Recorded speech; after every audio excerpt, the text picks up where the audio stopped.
ఆదికాండం 15వ అధ్యాయం 8వ వచనంలో అబ్రహాముకు దేవుడు వాగ్దానం చేసినప్పుడు అబ్రహాము దీనిని స్వతంత్రించుకున్నట్టు నాకు ఎట్లు తెలియను అనగా దేవుడు 3 ఏండ్ల పెయ్యను 3 ఏండ్ల మేకను 3 ఏండ్ల పొట్టేలును తెల్లగువ్వ పావురో పిల్లను తీసుకొని రమ్మన్నాడు. ఎందుకు అబ్రహాము ఎందుకు వాటిని ఖండించాడు? ఆదికాండం 15 8వ వచనం. అక్కడ విషయం ఏంటంటే పెయ్య అంటే ఆవు దూడ, మేక, తర్వాత పొట్టేలు, 3 ఏళ్ళ వయసు అంటే ఫుల్లీ మెచ్యూర్ అన్నమాట. 3 ఏళ్ళు అంటే బాగా ఎదుగుదల ఎంత రావాలో అంత వచ్చేసింది, ఫుల్గా మెచ్యూర్ అయిపోయింది. వాటిని తీసుకురమ్మన్నాడు. ఒక గువ్వ, ఒక పావురం తీసుకురమ్మన్నాడు. అయితే వాటిని తీసుకొచ్చినప్పుడు దేవుడు చెప్పకుండానే వాటిని సగానికి ఖండించాడు, 2 ముక్కలుగా చేసి ఆ జంతువులను. పక్షులను ఏమో కొయ్యలేదు, యాజ్ ఇట్ ఈజ్గా అక్కడ పెట్టాడు. అంటే వాటిని చంపాడు, చచ్చిపోయిన పక్షులను అక్కడ పెట్టాడు. ఇది యాక్చువల్గా బలి అర్పించడం అన్నమాట. వాటిని 2 ముక్కలుగా ఖండించడం ఎందుకంటే వాటి ప్రాణం పోతుంది. పోయినాక దహన బలి కొరకు వాటిని సిద్ధం చేసి దేని ఖండానికి దానికి ఎదురుగుండా ఇట్లా పెట్టాడు. పెయ్య 2 ముక్కలు, అటో ముక్క ఇటో ముక్క, పొట్టేలు 2 ముక్కలు, అటో ముక్క ఇటో ముక్క, అలాగా మేక గొర్రె పొట్టేలు, తర్వాత పావురము గువ్వ అక్కడ పెట్టి కొంత కాసేపు అయిన తర్వాత కటిక చీకటి కమ్ముకుంది అబ్రహాం. ఆ కటిక చీకటి లోపల దేవుడు ఆయనతో మాట్లాడి వాగ్దానాలు చేసి ఆ తర్వాత ఒక అగ్నిజ్వాల, ఒక పొయ్యి కనబడి ఆ 2 ఖండాల మధ్యలో నుంచి ఇట్లా దాటుకుంటూ వెళ్ళిపోయి. ఇప్పుడు దహన బలి చేయడానికి అగ్ని కావాలి. ఇప్పుడు ఇది మోరియా కొండ మీద ఉన్న పరిస్థితికి రివర్స్.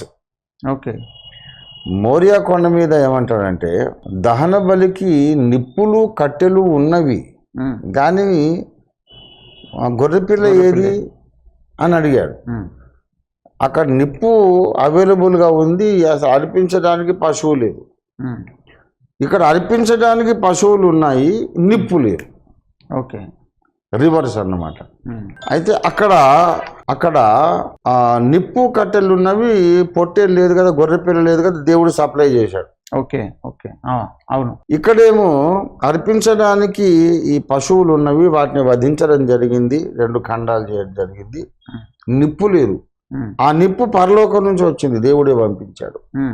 గనుక ఇక్కడ ఏంటంటే భక్తుడు దహన బలి అర్పిద్దాం అనుకున్నాడు, అగ్నిని దేవుడే సప్లై చేశాడు అని. అంటే దేవుడు భక్తుడు కలిసి చేస్తున్నటువంటి ఒక యజ్ఞం ఇది. ఓకే, దేవుని కోఆపరేషన్ లేకుండా మనం యజ్ఞం చేయలేం. మనం బలి చేయాలంటే దేవుని కోఆపరేషన్ కూడా కావాలి.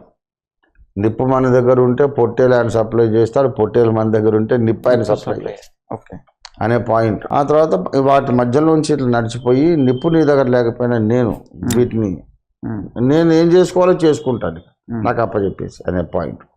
అంటే అసలు ఇశ్రాయేలు యొక్క చరిత్ర అంతటిని ఇది సూచిస్తుంది అన్నమాట. మొత్తం ఇశ్రాయేలు యొక్క జనాంగపు చరిత్ర అంతట్లో కూడా దేవుని జోక్యం ఉంటుంది. వాళ్ళతో పాటు ఎప్పుడు దేవుడు కలిసే నడుస్తుంటాడు, సహాయం చేస్తుంటాడు, ఏది తక్కువ ఉంటుంది చేస్తుంటాడు. అప్పుడు ఇశ్రాయేలు చరిత్ర అంతా చెప్పాడు కదా, నీ సంతతి వారు తమది కాని పరదేశమందు 400 సంవత్సరాలు వారు దాసులుగా ఉంటారు అని అప్పుడే కదా చెప్పాడు.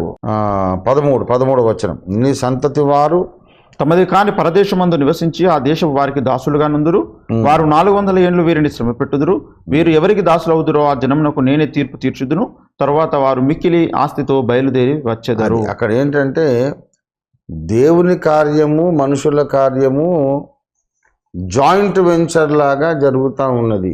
ఓకే, అది ఇశ్రాయేలు యొక్క జనాంగపు చరిత్ర అంతటిని సూచిస్తుంది అన్నమాట. ఓకే, దావీదు గొలియాతును హతమార్చాడు. దావీదు చేశాడా, దేవుడు చేశాడా? Joint venture. అలాగే సంసోను ఫిలిస్తీన్లను హతం చేశాడు. సంసోను చేశాడా, దేవుడు చేశాడా? ఇద్దరు చేశారు. మోషే కర్ర చాపితే ఎర్ర సముద్రం చీలిపోయింది, దేవుడు చేశాడు. మరి మోషే ఎందుకు కర్ర లేకుండా దేవుడు చేయలేడా?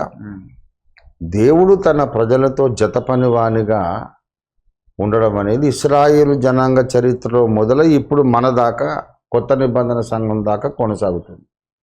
జాయింట్ వెంచర్ అన్నమాట. జాయింట్. కనుక నీ ప్రజలతో నేను కలిసి నడుస్తాను, వాళ్ళు ఏది తక్కువగా ఉన్నా నేను సప్లై చేస్తాను అనే సంగతి దేవుడు ఇక్కడ బయలుపరుస్తూ వాట్ ఎవర్ ఈజ్ ల్యాకింగ్, ఆ మాంసఖండాలు పెట్టావు మరి అగ్ని నేను బలైతే జరుగుతుంది. ఆ విధంగా మీ జనాంగపు చరిత్ర అంతట్లో నేను ఇన్వాల్వ్ అయి ఉంటాను అని చెప్తూ ఈ దర్శనములోనే చెప్పాడు.